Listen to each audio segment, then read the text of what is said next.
ጤና ይስጥልኝ ክቡራን አድማጮች፣ የሰዓቱን መረጃ ወደ እናንተ አደርሳለሁ። ከሁለት ሳምንት በፊት ጀምሮ በኦሮሚያ የተለያዩ አካባቢዎች ወጣቶች ከመንገድ እየታፈሱ መሆናቸው ወላጆች፣ ወጣቶችና ፖለቲከኞች በተለያዩ ማህበራዊ ሚዲያዎች ላይ እየገለጹ ይገኛሉ። ቢቢሲ ያነጋገራቸው የከተማ ነዋሪዎች በግዳጅ የታፈሱ ወጣቶች እንደሚያውቁና እነርሱም ባላቸው ስጋት የተነሳ ድንገት ከተያዝን በሚል ገንዘብ ይዘው እንደሚንቀሳቀሱ ተናግረዋል። ከአዲስ አበባ 100 ኪሎ ሜትር ያህል ርቃ በምትገኘው በአዳማ ከተማ የሚገኝና ከመንገድ ላይ ታፍሰው ታጉሮበታል የተባለ አንድ መጋዘን ተገኝቷል። ይህ የማጎሪያ መጋዘን በመንግስት ባለቤትነት ስር ያለ ሲሆን በርካታ ወጣቶች በአዳራሹ አካባቢ ተሰብስበው ይታያል። የመጋዘኑ መግቢያ አካባቢ ሰዎች እንዳይቀርቡ ገመድ የተወጠረ ሲሆን የኦሮሚያ ሚሊሻ የደንብ ልብስ የለበሱ የጸጥታ ኃይሎች ጥበቃ ያደርጉለታል። ከመጋዘኑ ውጭ ልጆቻቸው እዚያ መጋዘኑ ውስጥ የሚገኙ ቤተሰቦች እንዲሁም ባሎቻቸው የተያዙባቸው ሴቶች ተሰብስበው ይታያሉ። የተወሰኑ ሴቶች ጨቅላ ህጻናት ያዘሉ ሲሆን ሌሎች ደግሞ ለቤተሰቦቻቸው የሚሰጥ ውሃና ምግብ ይዘዋል። በዚህ ማቆያ መጋዘን አካባቢ ከተሰበሰቡ ሰዎች እንደተሰማው ወጣቶቹ ከመንገድ ላይ የታፈሱ ናቸው።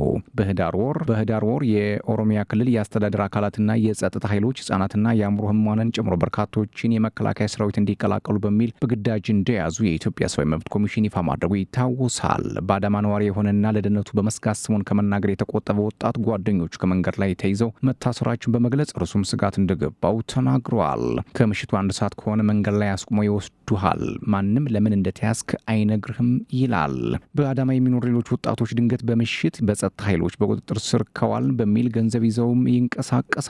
ይህ ስጋት የእነርሱ ብቻ ሳይሆን የቤተሰቦቻቸውም እንደሆነ ተመላክቷል። ከመከላከያ ሚኒስቴር የምልመላ መስፈርት ውጭ በግዳጅ የተያዙ ህጻናትና ሰዎች ለማስለቀቅ ቤተሰቦቻቸው ከፍተኛ ገንዘብ ጭምር እንዲከፍሉ ባለስልጣናት ማስገደዳቸውን የኢትዮጵያ ሰብአዊ መብት ኮሚሽን ኢሰመኮ ባወጣው መግለጫም አስታውቋል። ሌላው መረጃም የአሜሪካው ፕሬዚደንት ዶናልድ ትራምፕ ሁለተኛ የስራ ዘመን 100 ቀን የስልጣን ቆይታቸውን የምርጫ ዘመቻ በመሰለ ንግግር ስኬቶቻቸውን ሲያወድሱ ጠላቶቻቸውን ሲያንኳሰሱ ተሰምተዋል። አብዮታዊ የጋራ አስተሳሰብ ሲሉ በሚችጋን ግዛት ለተሰበሰቡ ደጋፊዎቻቸው ስኬታቸውን ያወደሱት ትራምፕ ስልጣናቸውን ለጥልቅ ለውጥ እየተጠቀሙበት እንደሆነ ተናግረዋል። ገና መጀመራችን ነው፣ ገና ምን አይታችኋል ሲሉ ፕሬዚዳንት ትራምፕ ማክሰኞ ዕለት ተናግረዋል።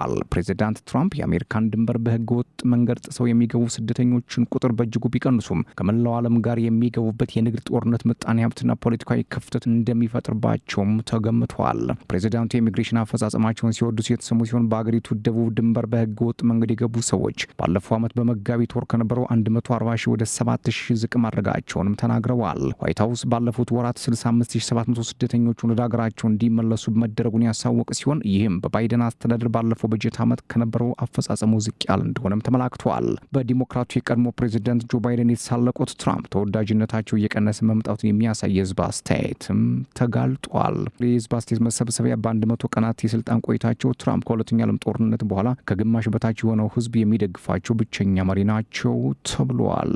የህዝብ ድጋፋቸውም 44 በመቶ እንደሆነም ተገልጿል። ክቡራትና ክቡራን ለሰዓቱ የነበረኝ አጭር መረጃ ይህን ይመስል ነበር። ሰብስክራይብ፣ ላይክ፣ ሼር፣ ኮሜንት እያደረጋችሁ ቤተሰብ ሁኑ። ሰላም።